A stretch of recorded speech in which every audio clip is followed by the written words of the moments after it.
ഇത്രയും കാലം മാധ്യമ വേട്ടയാടലിന് പിന്നിൽ രാഹുൽ മാങ്കൂട്ടത്തിന് ആദ്യം ഹൈക്കോടതിയിൽ നിന്നും നീതി ലഭിച്ചു. അതിന് പിന്നാലെ ഇപ്പോൾ സെഷൻസ് കോടതിയും കാര്യങ്ങൾ ശരിവെക്കുന്നു. ഈ വന്നിരിക്കുന്ന അന്വേഷണ പരമ്പരകൾ രാഹുലിന്റെ രാഷ്ട്രീയ ഭാവി തന്നെ ഇല്ലാതാക്കാൻ പ്രളയമായി കൊണ്ടെത്തിച്ചതാണ് എന്നുള്ള ആരോപണം രാഹുൽ കോടതിയിൽ സമർത്ഥിക്കാൻ തയ്യാറായിരിക്കുന്നു. അത് കോടതിയും ഒരു പരിധിവരെ മുഖവിലേക്ക് എടുത്തു എന്ന് വേണം കരുതാൻ. എന്നിരുന്നാലും അന്വേഷണത്തോട് പൂർണ്ണമായും സഹകരിക്കണം. ആദ്യത്തെ പരാതി എത്തി സ്വാഭാവികമായും രാഹുൽ ചെയ്ത ക്രൂരതകൾ പുറം ലോകം അറിഞ്ഞു. എന്നിരുന്നാലും ഏവരും ചോദിച്ച ഒരു ചോദ്യമുണ്ടായിരുന്നു, ഉഭയസമ്മത പ്രകാരം നടന്നൊരു ബന്ധം പിന്നീട് അത് പീഡനമായി മാറുമോ എന്നുള്ളത്.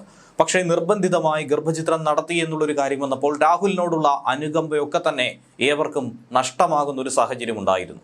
അങ്ങനെയാണ് സെഷൻസ് കോടതിയിലെത്തിയതും അവിടെ ജാമ്യം നിഷേധിക്കുന്ന സാഹചര്യമുണ്ടായി. ഹൈക്കോടതിയിൽ നിന്നും താൽക്കാലികമായി അറസ്റ്റ് തടയുകയും മുൻകൂർ ജാമ്യം ലഭിക്കുകയും ചെയ്തു. തൊട്ടു പിന്നാലെ രണ്ടാമത്തെ പരാതി, അതും മുഖം പോലുമില്ലാത്ത, പ്രത്യേകിച്ച് മേൽവിലാസമില്ലാത്ത ഒരാൾ, രാഹുൽ തന്നെ പറഞ്ഞത് ആരെന്ന് പോലും തനിക്കറിയില്ല, അങ്ങനെയുള്ളൊരു പരാതി തികച്ചും രാഷ്ട്രീയ പ്രേരിതമായി തനിക്കെതിരെ ഉയർത്തിയതാണ് എന്നുള്ള വാദം രാഹുൽ വീണ്ടും ഉന്നയിച്ചു.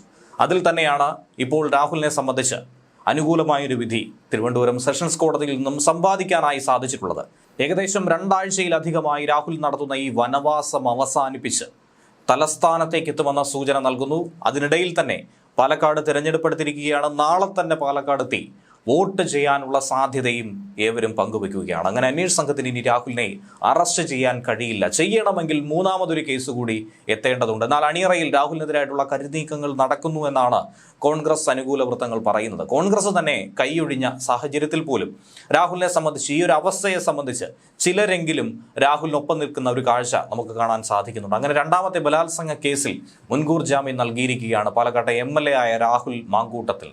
തിരുവനന്തപുരം പ്രിൻസിപ്പൽ സെഷൻസ് കോടതിയാണ് ഉത്തരവ് പുറപ്പെടുവിച്ചത്. 23-കാരി KPCC അധ്യക്ഷന് ഇമെയിലായി നൽകിയ പരാതി അത് DGPക്ക് കൈമാറി പോലീസ് കേസെടുത്തിരിക്കുന്നു. ഇതിന്റെ അടിസ്ഥാനത്തിൽ തന്നെയാണ് FIR ഇട്ട് പരാതിക്കാരിയുടെ മൊഴി രേഖപ്പെടുത്തി മുന്നോട്ട് നീങ്ങിയത്. വിവാഹ അഭ്യർത്ഥന നടത്തി, കൂട്ടിക്കൊണ്ടുപോയി ഔട്ട് ഹൗസിൽ വെച്ച്, ഒരു ഹോം സ്റ്റേയിൽ വെച്ച് ക്രൂരമായി പീഡിപ്പിച്ചു എന്നുള്ളതാണ് കേസ്. 2023 മുതലുള്ള ബന്ധം. അന്ന് ഇൻസ്റ്റാഗ്രാമിൽ തനിക്ക് മെസ്സേജ് അയച്ച് തൻ്റെ സ്വകാര്യ നമ്പർ വാങ്ങി അതിനുശേഷം പലയിടത്തായി വെച്ച് കണ്ട് ഏറ്റവും ഒടുവിൽ പീഡനം നടത്തുകയായിരുന്നു പ്രതി എന്നാണ് പരാതിക്കാരിയുടെ ആരോപണം. പരാതിക്കാരിയുടെ മൊഴിയും തെളിവുകളും പ്രോസിക്യൂഷൻ ഹാജരാക്കിയിട്ടുണ്ടായിരുന്നു. അടച്ചിട്ട കോടതി മുറിയിലായിരുന്നു ഈ വാദം പൂർത്തിയായത്.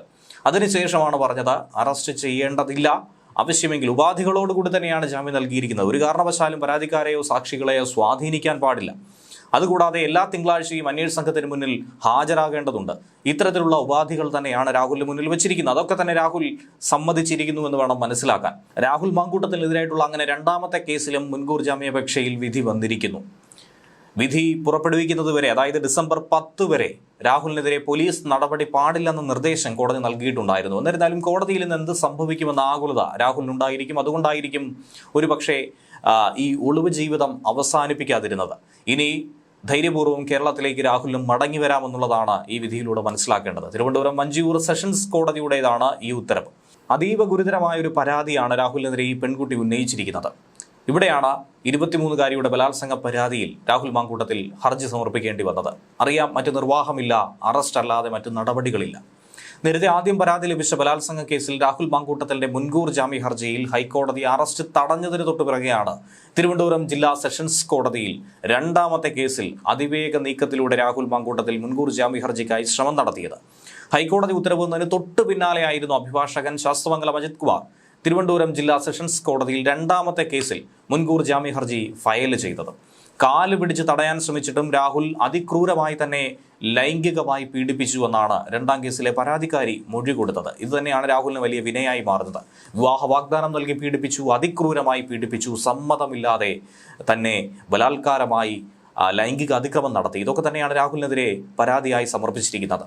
പരിചയമുണ്ടായിരുന്ന രാഹുൽ ആദ്യം പ്രണയാഭ്യർത്ഥന നടത്തി, പിന്നീട് വിവാഹ അഭ്യർത്ഥന നടത്തി. വീട്ടുകാരുമായി വിവാഹം ചർച്ച ചെയ്തതിന് ശേഷം വിവാഹം നിശ്ചയിക്കുന്നതിന് മുൻപ് ചില കാര്യങ്ങൾ സംസാരിക്കാനുണ്ടെന്ന് പറഞ്ഞുകൊണ്ടായിരുന്നു ആൾതാമസമില്ലാത്ത അധികം ആൾക്കൂട്ടം ഒന്നും തന്നെ ഇല്ലാത്ത ഒരു ഹോം സ്റ്റേയിലേക്ക് കൂട്ടിക്കൊണ്ടുപോയത്.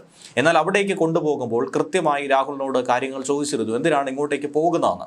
അപ്പോൾ താൻ ജനങ്ങൾക്കിടയിൽ അറിയപ്പെടുന്ന ഒരു നേതാവ് ആയതുകൊണ്ട് തന്നെ ആളുകളുടെ ശ്രദ്ധ ഒരുപക്ഷെ ഉണ്ടായേക്കും. സ്വകാര്യത മാനിച്ചാണ് താൻ ഈ സുഹൃത്തിൻ്റെ വീട്ടിലേക്ക് പോകുന്നതെന്നായിരുന്നു രാഹുൽ പറഞ്ഞത്. രാഹുലിൻ്റെ സുഹൃത്തായ ഫെനിയാണ് ഈ കാർ ഓടിച്ചതെന്നും പരാതിക്കാരി പറയുന്നു. ഔട്ട് ഹൗസിലെത്തിയപ്പോൾ എനിക്ക് നിന്നെ ബലാത്സംഗം ചെയ്യണമെന്നാണ് രാഹുൽ പറഞ്ഞത്. ഉപദ്രവം തുടങ്ങിയപ്പോൾ കാല് പിടിച്ച് വെറുതെ വിടണമെന്ന് ആവശ്യപ്പെട്ടു. പക്ഷേ ക്രൂരമായ ലൈംഗിക അതിക്രമം നേരിട്ടു. മാനസികമായും ശാരീരികമായും തളർന്നെന്നും ശരീരത്തിൽ ഒട്ടനവധി മുറിവുകൾ ഉണ്ടായെന്നുമാണ് പെൺകുട്ടി മൊഴി കൊടുത്തത്. രാഹുലിനെ ഇത്രയും കാലം പേടിയായിരുന്നു. ആ പേടി മൂലമാണ് പരാതിപ്പെടാൻ തയ്യാറാകാത്തത്. മാനസികമായും ശാരീരികമായും ഏറെ തളർന്നു. പക്ഷേ വീണ്ടും രാഹുൽ കാണണമെന്നാവശ്യപ്പെട്ട് വിളിച്ച് സന്ദേശങ്ങൾ അയച്ചു. രാഹുൽ മാങ്കൂട്ടത്തിന്റെ ശബ്ദരേഖയും ചാറ്റുകളും പെൺകുട്ടി പോലീസിന് കൈമാറിയെന്നാണ് പറയുന്നത്. യുവതി KPCC പ്രസിഡന്റ് കൊടുത്ത പരാതിയാണ് ഇതിന് വഴിത്തിരിവായി മാറിയത്. പോലീസ് SP G പൂങ്കുഴലിയുടെ നേതൃത്വത്തിൽ പ്രത്യേക സംഘത്തെ അന്വേഷണത്തിനായി നിയോഗിച്ചിട്ടുണ്ടായിരുന്നു. പൂങ്കുഴലി പെൺകുട്ടിയിൽ നിന്നും നേരിട്ട് മൊഴിയും രേഖപ്പെടുത്തിയിരുന്നു. രാഹുൽ മാങ്കൂട്ടത്തിൽ വീട്ടിൽ വന്ന് ബഹളമുണ്ടാക്കിയെന്നും ഫോൺ വിളിച്ചാൽ തെറി പറയുമെന്നുമാണ് പെൺകുട്ടിയുടെ മൊഴി.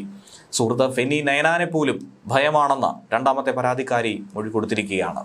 പ്രതികാരം ചെയ്യുമെന്ന് ഭയന്നാണ് ഇത്രയും കാലം ഒളിച്ചിരുന്നത്. ഇപ്പോഴും ആ ഭയമുണ്ട്. കേസിന്റെ ആദ്യഘട്ടത്തിലാകട്ടെ കൃത്യമായൊരു മേൽവിലാസമോ ചിത്രമോ ഒന്നും തന്നെ ഇല്ലാത്ത, ഒരു പേര് പോലും കൃത്യമായി പറയാനിടയില്ലാത്ത രീതിയിലുള്ള ഒരു ഇമെയിൽ വഴിയായിരുന്നു രാഹുൽ മാങ്കൂട്ടത്തിനെതിരായിട്ടുള്ള ഈ പരാതി കിട്ടിയത്.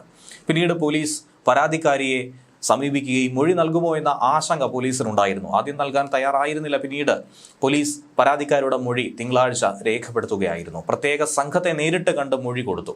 അതീവ രഹസ്യമായി അതിജീവിതയുടെ വൈദ്യപരിശോധന കൂടി പോലീസ് പൂർത്തിയാക്കി തന്നെയാണ് ഈ അന്വേഷണം കടുപ്പിച്ചത്. സംസ്ഥാനത്തിന് പുറത്ത് താമസിച്ചിരുന്ന യുവതി കേസ് അന്വേഷണത്തിൽ സഹകരിക്കാനായിട്ടാണ് കേരളത്തിലേക്ക് ഇപ്പോൾ എത്തിയിരിക്കുന്നത്. വളരെ രഹസ്യമായി തന്നെയാണ് പരാതിക്കാരിയെ വിളിച്ചു വരുത്തിയതും മൊഴി രേഖപ്പെടുത്തിയിരിക്കുന്നത്. വിവാഹകാര്യവുമായി ബന്ധപ്പെട്ട് രാഹുൽ മാങ്കൂട്ടത്തിൽ വീട്ടിലെത്തിയതിന്റെ തെളിവടക്കം യുവതി കൈമാറിയെന്നാണ് പറയുന്നത്. യൂത്ത് കോൺഗ്രസ് സംസ്ഥാന പ്രസിഡന്റായ ശേഷവും രാഹുൽ യുവതിയുടെ വീട്ടിൽ വിവാഹാലോചനയുമായി എത്തിയിരുന്നു. പിന്നീട് നിലപാടിൽ മാറ്റം വന്നു. അതായത് ഭാര്യയെയും കുഞ്ഞിനെയും നോക്കി നടക്കലല്ല തൻ്റെ ജോലിയെന്നും തനിക്കൊരു രാഷ്ട്രീയ ഭാവിയുണ്ട്, അത് ഇല്ലാതാക്കാൻ ആരെയും സമ്മതിക്കില്ല എന്ന് പറഞ്ഞുകൊണ്ടായിരുന്നു രാഹുലിന്റെ ഭീഷണി. ഇനി പറയേണ്ട മറ്റൊരു വിഷയം, പീഡനം നടന്നുവെന്ന് പറയപ്പെടുന്ന ഹോം സ്റ്റേയുടെ അടുത്തുള്ള മറ്റൊരിടത്ത് വെച്ചാണ് പോലീസ് യുവതിയുടെ മൊഴി രേഖപ്പെടുത്തിയത്. പക്ഷേ ഹോം സ്റ്റേയിൽ പരിശോധനയൊന്നും തന്നെ നടത്തിയിട്ടില്ല. അടുത്ത ദിവസങ്ങളിൽ അത് സംഭവിക്കും. ശാസ്ത്രീയ തെളിവുകളാണ് ഈ കേസിൽ ഏറ്റവും ബലപ്പെടുക. കാരണം 2 വർഷത്തിലധികമായതുകൊണ്ട് തന്നെ ഫോറൻസിക് സംഘവുമായി ഇനി ഹോം സ്റ്റേയിലെത്തി ഒരു പരിശോധന നടത്താൻ സാധ്യതയുണ്ടെന്ന വിവരവും കിട്ടുന്നു.